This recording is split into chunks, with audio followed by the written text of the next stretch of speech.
اور انہی میں سے جو ایسے ہیں جو ہم نے پیدا کی ہے ایسی امت جو راہ دکھاتی ہے حق کے ساتھ اور حق کے ساتھ عدل و انصاف پر قائم ہے. یعنی کون؟ اہل حق، اہل ایمان، مسلمان.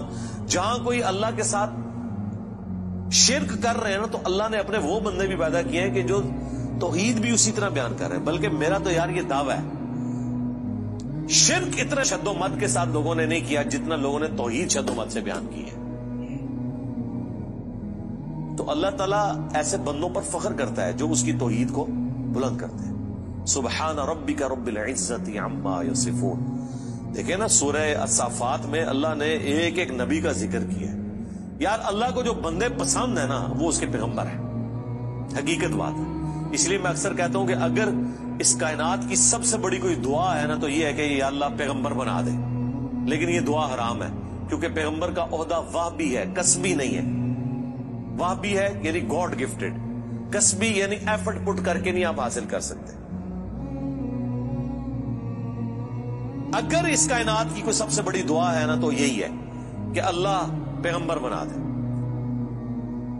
تو یہ تو پاسبل نہیں. تو اس کے بعد دوسری دعا یہ ہے کہ ہمیں قیامت میں اور جنت میں انبیاء کا پڑوس نصیب فرما. آمین. اس سے بڑی کوئی دعا ہو ہی نہیں سکتی. تو اللہ کو اپنے پیغمبر اتنے پسند ہیں. اللہ تعالی اتنی تعریف کر رہا ہے ابراہیم کی کہ اللہ تعالیٰ کے لیے بس ابراہیم ہی ہے انسانیت میں. اس طرح ذکر ہے.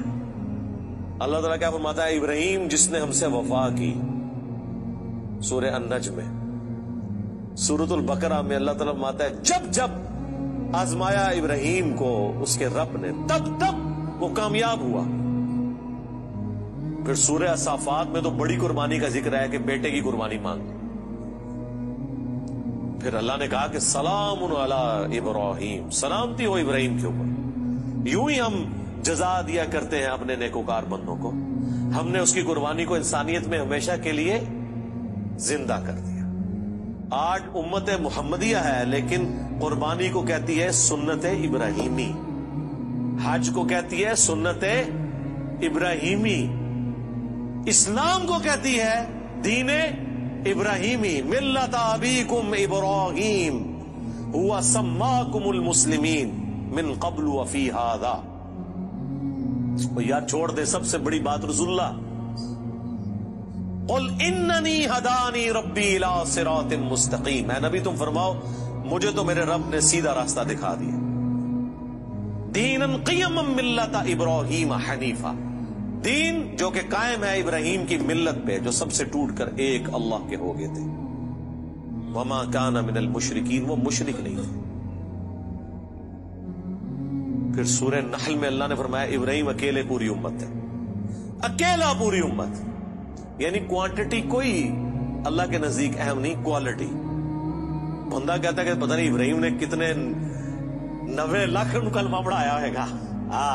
آیا نا داڑ تلے دسو 90 بھی بندے نہ پورے کر سکتے. قرآن میں آیا ایک لوط ایمان لایا ابراہیم پہ، یا چند ان کے گھر والے جو بیوی بچے تھے، دیٹس آل. 10 کی گنتی بھی پوری نہیں ہوتی. اس لیے اللہ نے کہا ابراہیم پوری امت ہے. اللہ کے نزدیک ابراہیم علیہ السلام کی کتنی اہمیت ہے. تو سورہ الصافات میں اللہ نے ابراہیم کی قربانیوں کا ذکر کیا، نوح علیہ السلام کی کہا سلام علی نوح فی العالمین.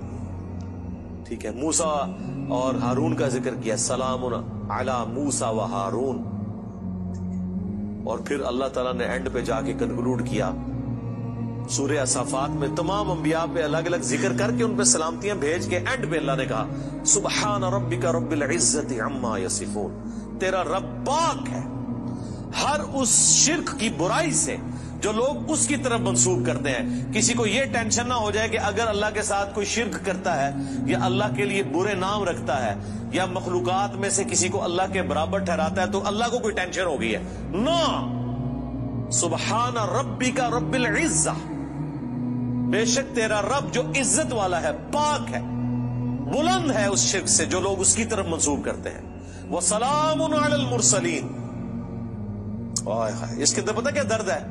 اللہ کہتا ہے ہمارے لیے تو ہمارے پیغمبر ہی کافی ہیں، سلامتی ہو ہمارے پیغمبروں پر، انہوں نے ایسا حق ہمارا ادا کیا کہ پوری انسانیت گمراہ بھی ہو جائے نا ہمیں کوئی پرواہ نہیں ہے۔ ہمارے جو سچے بندے تھے، ابراہیم، موسیٰ، عیسیٰ، نوح، آدم، محمد رسول اللہ صلی اللہ علیہ وآلہ وسلم، ان پر سلامتی ہو، والحمدللہ رب العالمین، اور تمام تعریفیں پھر اللہ کے لیے۔